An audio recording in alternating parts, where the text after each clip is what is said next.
الحمد لله الذي كتب الآثار ونسخ الأعجال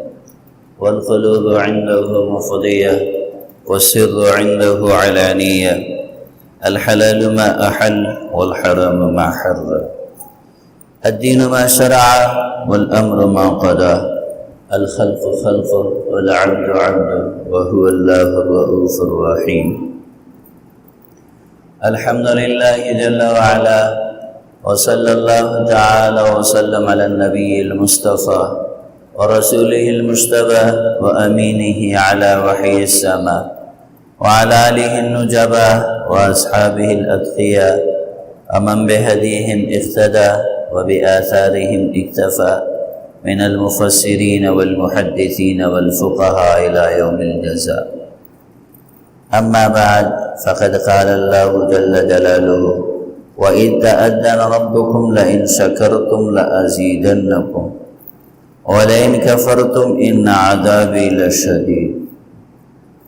وقال تعالى الحج أشهر معلومات فمن فرض فيهن الحج فلا رفث ولا فسوق ولا جدال في الحج. وقال النبي صلى الله تعالى عليه وسلم عن اللحوم الأضاحي كلوا وادخروا أو كما قال عليه الصلاة والتسليمات. صدق الله مولانا العظيم وصدق رسوله النبي الأمي الكريم ونحن على ذلك لمن الشاهدين والشاکرین والحمد للہ رب العالمین. میرے بھائیو، زندگی دنیا انقلابات کا نام ہے، یہ ٹھہراؤ کا نام نہیں ہے، یہ مقام نہیں ہے. دنیا سرائے ہے، دنیا آرام گاہ ہے، یہ عارضی آرام گاہ ہے، ایک وقتی رہائش کی جگہ ہے جہاں انسان کو تھوڑا سا سستانا ہے، تھوڑا سا وقت گزارنا ہے، پھر اس نے آگے نکلنا ہے. اسی لیے تو اکبر الہٰبادی نے کہا تھا یہ عبرت کی جا ہے تماشا نہیں ہے، یہ عبرت کی جا ہے تماشا نہیں ہے، جگہ جی لگانے کی دنیا نہیں ہے. تو یہ امتحان گاہ ہے. تھوڑے عرصے کے لیے اللہ نے حضرت انسان کی یہاں تشکیل فرمائی. لِيَبْلُوَكُمْ أَيُّكُمْ أَحْسَنُ عَمَلًا. اللہ کہتے ہیں اس لیے اتارا تاکہ میں دیکھوں تم میں سے کون ہے جو میری مان کے چلے گا، تم میں سے کون ہے جو من کا موجی بن کے چلے گا. ہم دنیا میں آئے، ہمارا دنیا میں آنے کا مقصد اللہ کی مان کے چلنا ہے،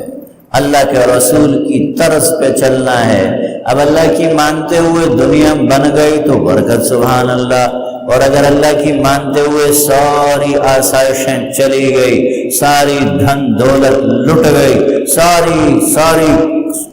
ناکامیاں ہمارے حصے میں آ گئی، مسئلہ کوئی نہیں. ہم اللہ کی مان کے دنیا سے جا رہے، اللہ کے نبی کے طرز پہ وقت گزار کے جا رہے، تو ہم سے بڑا کامیاب انسان کوئی نہیں. میرے بھائیو، دنیا میں ماہ و سال آتے ہیں اور جاتے ہیں، اسی کا نظام دنیا ہے. یہاں سال شروع ہوتا ہے پھر ختم ہو جاتا ہے،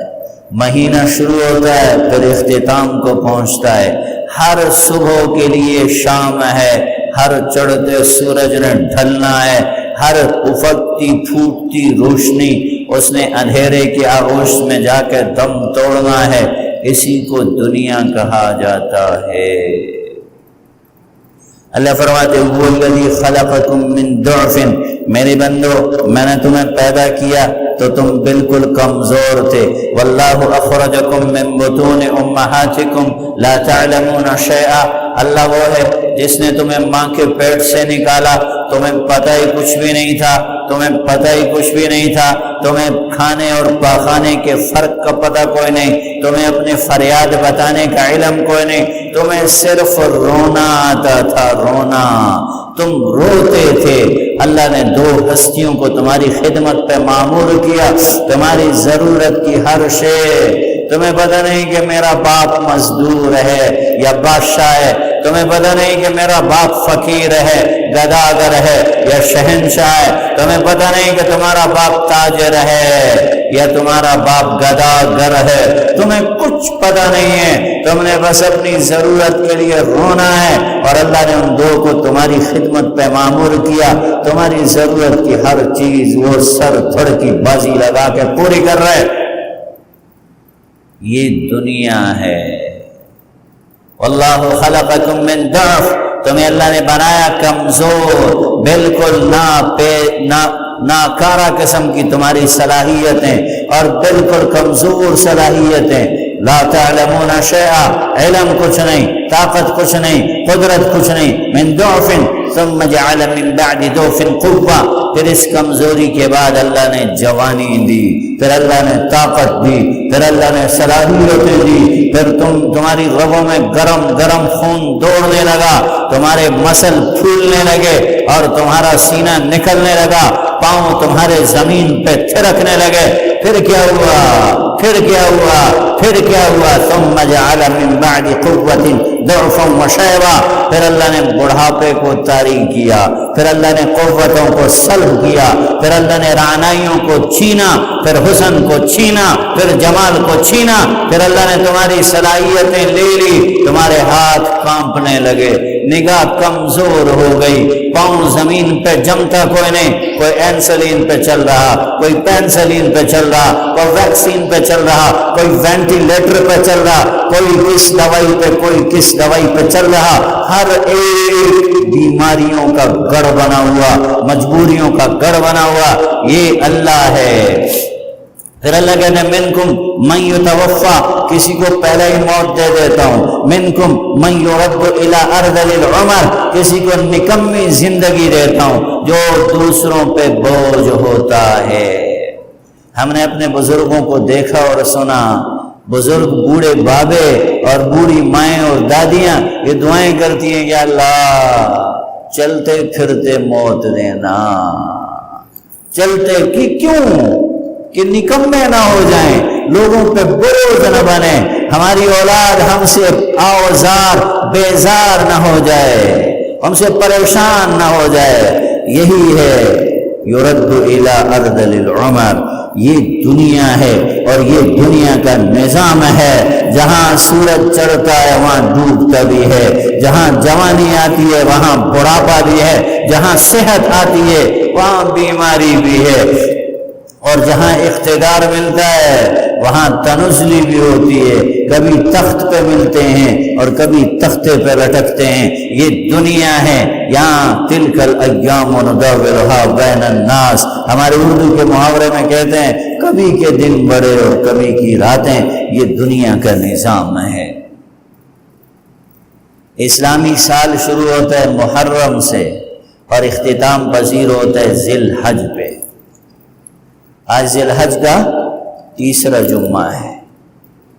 آج ذی الحج کا تیسرا جمعہ ہے، اور یہاں اسلامی عبادات بھی مکمل ہو رہی، یہاں اسلامی سال بھی مکمل ہو رہا۔ سنو، جب اللہ نے تمہاری زندگی کا ایک سال عافیت سے گزارا، اللہ نے تمہیں رمضان کے روزے رکھنے کی توفیق دی، اللہ نے تمہیں کورونا کی وبا سے بچا کے صحت مند رکھا، اللہ نے تمہیں قربانی کرنے کی توفیق دی، اللہ نے زندہ رکھا، اگلے سال کو خدا پھر طاقت اور توفیق دے گا۔ اللہ نے صلاحیتوں کے ساتھ، صحت کے ساتھ، عافیت کے ساتھ، تندرستی کے ساتھ تمہیں بہت سے لوگوں میں سے بچا کے تندرست رکھا، تو اللہ کہتے ہیں لئن شکرتم لازیدنکم، میرے بندو تم پہ شکر لازم ہے۔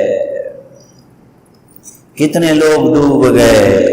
کتنے لوگ گم گشتہ ہو گئے، کتنے لوگ جنہیں تم جانتے تھے، جن کے نام کی بڑا شہرہ اور بڑے تم تراق و شان و شوکت والے تھے، تہے خاک چلے گئے۔ اسی لیے تو اکبر الہوادی کہتے ہیں مٹے نامیوں کے نشان کیسے کیسے، ہوئے نامور بے نشان کیسے کیسے، زمین کھا گئی آسمان کیسے کیسے، اجل ہی نے چھوڑا نہ کسرا نہ دورا، اسی سے سکندر صفاتے بہارا، ہر ایک لے کے کیا کیا نہ حسرت سے دارا، پڑا رہ گیا بس یوں ہی ٹھاٹھ سارا، یہ عبرت کی جا ہے تماشا نہیں۔ دیکھو دیکھو اپنی زندگی کو، دیکھو اپنے دائیں بائیں کو، ارد گرد کو، اور کچھ نہیں، اپنے آپ کو دیکھو۔ میرا اللہ کہتے ہیں وَفِي أَنفُسِكُمْ، تم اپنے گریبان میں جھانک کے دیکھو، اپنے ہی من میں ڈوب کے پا جا سراغ زندگی۔ تو اگر میرا نہیں بنتا نہ بن، اپنا تو بن ظالم، اپنے آپ کو دیکھ، اپنے گریبان میں جھانک لے۔ اللہ نے تیرے اندر جہان بسایا ہے، اللہ نے تیرے اندر بے شمار نظام چلائے، دنیا کی جدید میڈیکل سائنسز بھی وہاں تک نہیں پہنچ سکی جو تیرے اندر اللہ نے چھپا کے رکھا ہے۔ تو میرے بھائیوں، انقلابات عالم پہ نظر رکھنا یہ مومن کی شان ہے۔ اللہ کہ وَيَتَفَكَّرُونَ فِي خَلْقِ السَّمَاوَاتِ وَالْأَرْضِ، وہ دنیا کو دیکھتے ہیں، آسمانوں کو دیکھتے ہیں، زمینوں کو دیکھتے ہیں، سمندروں کو دیکھتے ہیں، پہاڑوں کو دیکھتے ہیں، دریاؤں کو، چٹانوں کو، کھیتوں کو، کھلیانوں کو، جنگلوں کو، اڑتے پرندوں کو دیکھتے ہیں، بہتی ندیوں کو دیکھتے ہیں۔ اے ربنا ما خلقت هذا باطلا، اے میرے رب تیری تخلیق بیکار نہیں ہے، تیرا کوئی نظام بے فائدہ نہیں۔ افحسبتم انما خلقناکم عبثا، اللہ کہتے تمہارا کیا خیال ہے تمہیں میں نے ایسے ہی پیدا کر دیا، دنیا میں ایسے ہی اتار دیا؟ نہیں نہیں، وَأَنَّكُمْ إِلَيْنَا لَا تُرْجَعُونَ، تمہارا کوئی حساب کتاب نہیں ہے، تم سے کوئی پوچھ پرات نہیں ہوگا۔ ہاں پوچھ پرتیت ہوگی، تمہیں جواب دینا پڑے گا، تمہیں اللہ کے سامنے کھڑا ہونا پڑے گا، اور پھر ہر ایک کو اللہ کے دربار میں جواب دیں۔ وَإِن مِّنكُمْ إِلَّا وَارِدُهَا كَانَ عَلَى رَبِّكَ حَتْمًا مَّقْضِيًّا، تمہارے رب نے قسم کھائی ہے کہ پل صراط کو بچھاؤں گا، ہر ایک نے اس سے گزرنا ہوگا، اللہ کسی ایک کو بھی نہیں چھوڑے گا، اللہ کسی ایک کو بھی نہیں چھوڑے گا، اللہ کسی ایک کو بھی نہیں چھوڑے گا۔ عائشہ نے پوچھا یا رسول اللہ حل کا حساب کس کا ہوگا؟ حل کا حساب؟ عائشہ کسی کا حساب ہلکا نہیں ہوگا، من نوقش فقد عذب، جس کسی کو حساب کے لیے روکا گیا اس کو عذاب ملے گا، اس کو عذاب ملے گا۔ اللہ کو حساب دینا یہ انسانی بساط سے باہر، تو اللہ جو کہہ رہے ہیں فَسَوْفَ يُحَاسَبُ حِسَابًا يَسِيرًا، ان قریب کچھ لوگوں سے اللہ ہلکا حساب لے گا، آسان حساب لے گا۔ تو اللہ کے نبی نے فرمایا عائشہ یہ صرف ایک پیشی ہوگی، یہ صرف ایک پیشی ہوگی، حساب نہیں ہوگا، جس کا کھاتا کھلا وہ پکڑا گیا۔ تو میرے بھائیوں، اسلامی سال ختم ہو رہا ہے اور اس میں بہت سے رواج ہم نے ہندوؤں سے سیکھ کے ڈال دی، بہت سی چیزیں ہم نے عیسائیوں سے سیکھ کے ڈال دی، اور عجیب و غریب بات ہے کہ جو سرکاری سطح پہ لوگ بیٹھے ہوئے ہیں وہ بھی مسلمان قوم کی تہذیب سے نابلد ہیں، اسلامی تعلیم سے بالکل بے بہرا ہیں، ان کو پتہ ہی کوئی نہیں کہ اسلامی تہذیب اور ٹریڈیشن کیا ہے، ہمارا طریقہ کار کیا ہے، ہمیں ہمارے نبی نے کیا رواج دیے، ہمارے نبی نے کیا سنتیں دی ہیں، کیا احکام دیے ہیں۔ کسی کو جمعہ مبارک ہو رہا ہے، کسی کو سال نو مبارک ہو رہا ہے، اور کسی کو عید مبارک ہو رہی ہے، عجیب تماشا ہے۔ ان چیزوں کو ایسے رواج بنا دیا کہ قوم ان کو خاص مواقع کے کلمات سمجھتی، قوم نے ان کو عبادت بنا دیا، اور چونکہ سرکاری سرپرستی میں یہ سارے الٹے کام ہو رہے، عید میلاد النبی منائی جا رہی ہے، 10 محرم منایا جا رہا ہے، 40 محرم 40واں منایا جا رہا ہے، فلاں منایا جا رہا ہے، اور سرکاری پروٹوکول میں چونکہ وہاں جو بیٹھے ہوئے انہی کے گماشتے ہیں، ان کے اسلام سے کوئی تعلق نہیں، ان کا نبی کی سنت سے کوئی تعلق نہیں، اور پھر سوشل میڈیا نے تباہی بربادی مچا دی، رنگ برنگے اسکالرز جنہوں نے نہ عربیت کو دیکھا، نہ قرآن کو دیکھا، نہ حدیث کو دیکھا، بس جو مواد یورپ سے آ رہا اور جو مواد یوٹیوب سے آ رہا اسی کو ڈاؤن لوڈ کر کے اس کو پلیجرائز کر کے آگے پیچھے کر کے سپن کر کے اس کو پبلک کے سامنے پیش کر دیا جاتا۔ مجھے کل کسی نے ایک اسکالر کی ویڈیو بھیجی، وہ کہہ رہے جی یہ جو نوجوان نے مرزائی ملعون کو قتل کیا ہے، اس نے غلط کیا، قانون کو ہاتھ میں لیا۔ اس غریب کو یہ پتہ نہیں کہ جب محمد الرسول اللہ کے ناموس کی بات آئے، خاتم المرسلین کی ختم نبوت کی بات ہے، پھر مسلمان کے اوپر سے حدود و قیود اٹھ جاتے ہیں، پھر مسلمان نبی کی مجلس میں، نبی کی موجودگی میں بھی حدود کا پابند نہیں رہتا۔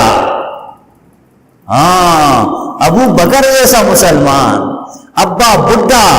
100 سال کا بوڑھا نابینا باپ ابو قحافہ، ان کی بعد میں مسلمان ہو گئے، صحابی بن گئے، زبان سے کچھ کلمات نکل گئے تو ابو بکر نے مارا، کس کے مارا، ایک ہاتھ دیا، گر پڑے، لوگوں نے بیچ بچاؤ کرایا۔ اللہ کے نبی کو پتہ چلا، اللہ کے نبی کو پتہ چلا، ابو بکر اپنے ابا کو مارا، تھپڑ مارا کہ یا رسول اللہ لو کان السیف منی قریب لضربت عنقہ، اللہ کے نبی مجھے تلوار مل جاتی تو میں گلا کاٹ دیتا۔ میری زندگی میں وہ کوئی میرے نبی کی شان میں گستاخی کرے پھر وہ میرا باپ کیوں نہ ہو، یہ اسلام ہے۔ یہ تو بیچ میں ویسے استدلال میں ایک بات آ گئی، جملہ معترضہ، چونکہ آج کل دیندار بنے اور بڑے بڑے مذہبی نام نہاد اسکالرز، یوٹیوب کے اسکالرز، فیس بک کے اسکالرز، ٹویٹرز کے اسکالرز، یہ انہی کو لوگ فالو کر رہے ہیں، ٹرینڈ بنے ہوئے ہیں، اور اکثر اسی قسم کے سوالات ہمارے پاس آتے ہیں، او خدا کے بندو، او اللہ کے بندو، جیسے جب تم کسی ڈاکٹر کے پاس جاتے ہو علاج کے لیے تو اسپیشلائزیشن کیا ہوا ڈاکٹر، اس کی ڈگریز کو دیکھتے ہو، لوگوں سے اس کی ریپوٹیشن کے بارے میں، اس کے تجربے کے بارے میں معلومات، پھر جاتے ہو مکان بنانا ہو تو بہترین انجینئر آرکیٹیکچر کے پاس جاتے ہو، اسی طرح زبردست مستری کو دیکھتے ہو، جب مانے ہوئے کاریگر کے پاس گاڑی کھڑی کرتے ہو تو دین کو تم نے مذاق سمجھا ہو۔ یہ ساری چیزیں عارضی ہیں، یہ لباس عارضی، یہ مکان عارضی، یہ گاڑیاں عارضی، یہ کاروبار عارضی، یہ جسم بھی عارضی مکان ہے۔ میں اکثر کہا کرتا ہوں یہ کرائے کا مکان ہے، اس کے اندر جو مکین ہے وہ عالم ارواح سے چلا ہے، اس نے آخرت میں جنت جہنم کے فیصلے تک سفر کرنا ہے۔ یہ جسم ایک عارضی مکان ہے، یہ مکین آگے نکل جائے گا۔ او اللہ کے بندو، یہ روح جو ہمیشہ رہنے والی ہے، یہ انسان جو آگے قائم و دائم رہنے والا ہے، جس نے بڑا لمبا عرصہ گزارنا ہے، ابد الآباد کی زندگی کے لیے شفٹ ہونا ہے، اس کے لیے تم کیا کر رہے ہو؟ اس کو جس کو چاہو سپرد کر دیتے ہو، جس سے چاہو مسئلہ پوچھ کے بیٹھ جاتے ہو۔ ہم نے فیس بک پہ دیکھا، ہم نے ٹی وی پہ دیکھا، ہم نے فلم میں دیکھا، تو اس کے لیے تمہارے سامنے ایتھینٹیکیشن کچھ بھی نہیں ہے، تو ہم نے کسی محقق عالم دین کو نہیں ڈھونڈنا، مسئلہ جہاں سے پڑھ ٹھیک ہے جی ہو گیا۔ اللہ کا دین لاوارث نہیں ہے، اللہ کے نبی کی شریعت لاوارث نہیں ہے، یہ کائنات کی سب سے قیمتی چیز ہے، اس پہ رب تعالیٰ نے کائنات کے سب سے قیمتی انسانوں کی زندگیاں قربان کی ہے۔ دین لاوارث نہیں ہے، یاد رکھو، جو اللہ کے دین کو بے قیمت کرتے ہیں، جن کی نظر میں خدا کے دین کی قیمت نہیں ہوتی، اللہ کی نظر میں وہ لوگ گر جاتے ہیں، خدا کے ہاں ان کی کوئی قدر و قیمت نہیں، اور جو اللہ کی ہاں گر جائیں، بے قیمت ہو جائیں، پھر ان کی تباہی بربادی کی اللہ کو پرواہ کوئی نہیں ہے۔ ان رواجوں سے بچو۔ ذی الحج ختم ہو رہا ہے، جب ایک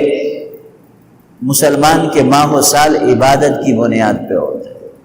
مسلمان کی زندگی کی اصل عبادت ہے ہست زندگی برائے بندگی۔ زندگی تو ملی بندگی کے لیے، زندگی بے بندگی شرمندگی۔ جس زندگی میں خداوند تعالیٰ کی عبادت نہیں، جس زندگی میں نبی کریم صلی اللہ علیہ وسلم کی اتباع نہیں، اس زندگی کی کوئی حیثیت ہی نہیں، شرمندگی۔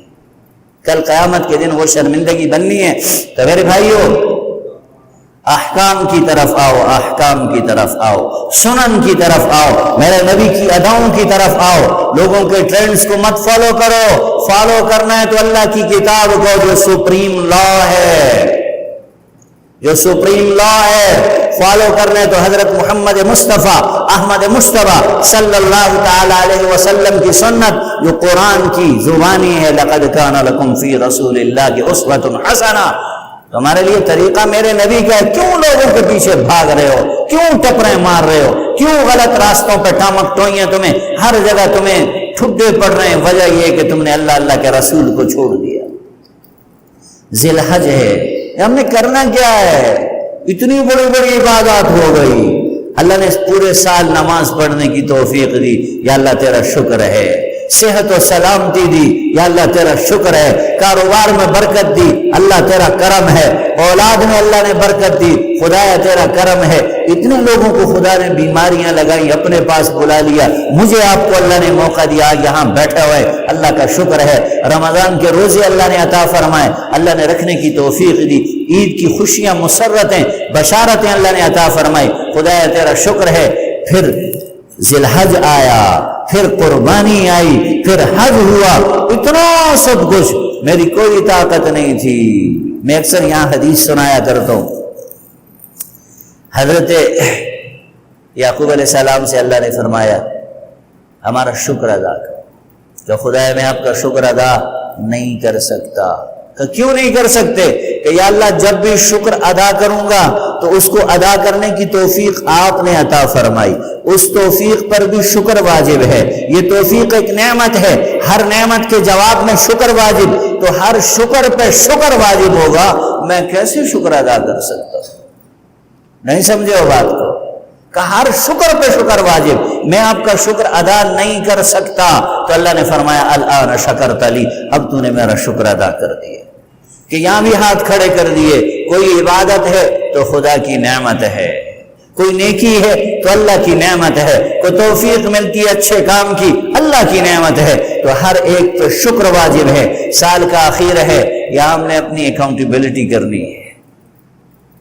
پورے سال میں جو کمی کوتاہی ہوئی ہے وہ اللہ سے معافی تلافی کرنی ہے، جو اچھے کام ہوئے اس پہ اللہ کا شکر ادا کرنا ہے، اور اگلے سال کے لیے اسلامی سال کے لیے پھر تہیہ کرنا ہے کہ جو پچھلے سال فروغ گزاشتیں ہو گئی، جو کمیاں کوتاہیاں ہو گئی، اب نہیں کروں گا۔ اب اللہ کی توفیق سے، چونکہ قمری سال کی ترتیب سے ہماری عبادات ہے، ورنہ سال کے شروع ہونے بدلنے پہ کوئی عبادت نہیں۔ سال نو مبارک، سال گزشتہ مبارک، بیسٹ وشز، یہ وہاں سے آئے ہیں، ہمارے پاس اس کی کوئی حیثیت نہیں، کوئی اثر نہیں ہے، یہ ٹرینڈ بنانا اس کی کوئی حقیقت نہیں ہے، سب وہاں وہ پھر وہ سوشل میڈیا، موبائل اور اس کا دور ہے، وہیں سے لوگ لے رہے اور پورے معاشرے میں وہ امپلیمنٹ ہو رہے، اصل چیزیں بھول رہے، سلام کرنا بھول گئے، لوگوں کی تعزیت کرنا بھول گئے، خیر خواہی کرنا بھول گئے، اچھائی میں شامل ہونا بھول گئے، برائی کے خلاف کھڑا ہونا بھول گئے، اصل چیزیں بھول گئے، اور جو لوگوں کی بنائی ہوئی چیزیں ان کو ہم نے دونوں ہاتھوں سے لے لی۔ بہت بڑی عبادت حج کی گزری، اور اب تعالیٰ نے کرم فرمایا، نظر تو یہ آ رہا تھا کہ اس سال حج کا مجمع ہی نہیں ہوگا، مجلس ہی نہیں ہوگا، خداوند تعالیٰ کا کرم ہوا، اللہ کا احسان ہوا کہ حج تو ہوا، اگرچہ دوسرے ممالک کے لوگ نہ آئے یا بہت کم لوگ آئے، جو لوگ وہاں تھے وہ شریک ہوئے، لیکن یہ اسلامی شان و شوکت ہے، اسلام کا طر امتیاز ہے، پوری دنیا کے اندر اتفاق و اتحاد کا مظہر حج، اللہ ہم سب کو نصیب فرمائے اور بار بار نصیب فرمائے، عمرے کی اللہ سعادت نصیب فرمائے، اور جو لوگ وہاں تھے اللہ ان کا حج قبول فرمائے۔ پوری دنیا کے اندر مسلمان جہاں جہاں پریشان حال ہے، مفلوق الحال ہے، بیمار ہے اور مصیبتوں میں گرفتار ہے، اللہ ان کو شفائیں عطا فرمائے۔ ہمارے دوست ہے، بزرگ ہیں، ہمارے پڑوسی، ان کے رشتہ دار گاؤں میں، بوئی میں نوجوان اس میں کینسر کے مرض میں مبتلا ہے، شدید تکلیف میں، اللہ عافیت والا معاملہ فرمائے، اللہ ان کو صحت کاملہ عطا فرمائے، اللہ ان کو خیر و برکت و صلاحیتوں کے ساتھ بہترین مسلمانوں والی زندگی نصیب فرمائے، اور اللہ کما حق دین کی اتباع و خدمت نصیب فرمائے۔ اور جتنے لوگوں نے دعاؤں کے لیے کہا ہے، ابھی چونکہ عید کی چھٹیاں ہے اور ہمارے نمازی تو اکثر لوگ مسافر ہیں، باہر گئے ہوئے ہیں، بہرحال اللہ ان کی گاؤں میں، دیہاتوں میں، جہاں جہاں لوگ ہیں، اللہ عافیت والا معاملہ خیریت والا فرمائے اور خیریت سے لے کے آئے، دوبارہ سے مسجد کی آن بان شان و شوکت اسی طرح و آبادی اسی طرح جیسے ہمیشہ ہوتی ہے، اللہ رب العزت ہم سب کا یہاں آنا، بیٹھنا، بولنا، سننا قبول و منظور فرمائے، اور احباب عام نمازوں کے اندر کوشش کیا کرے، گھروں میں موجود ہوتے ہیں، اور خدا کے بندو مرد گھر میں موجود ہو، اب تو کرونا بھی پاکستان سے 2 ہاتھ جوڑ کے جا چکا ہے، اب تو وہ بھی آپ سے منتیں کر کے گیا ہے، جا چکا ہے، یہ بس جا رہا ہے، اللہ کرے گا اس سے بھی جان چھوٹ جائے گی۔ مسجد کی آبادی کا خیال